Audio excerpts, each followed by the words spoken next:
Warning: read and follow all labels and the owner's manual. Thermocouple sensors, or TCs, provide temperature feedback from the workpiece to the arc reach heater. TCs must be placed properly to prevent heating tool or possible workpiece damage. One TC is required for each heating tool. The TC can be contact or welded on. If insulation is being used, place a TC under the insulation in direct contact with the workpiece in the center of the tool.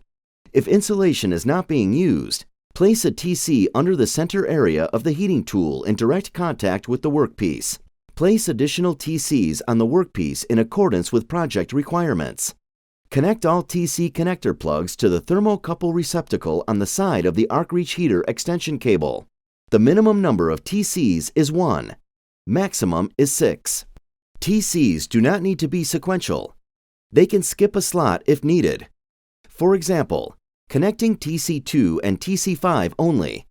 Heating blankets may be slid away from the weld joint while maintaining target temperature, but the control thermocouples must be moved with them.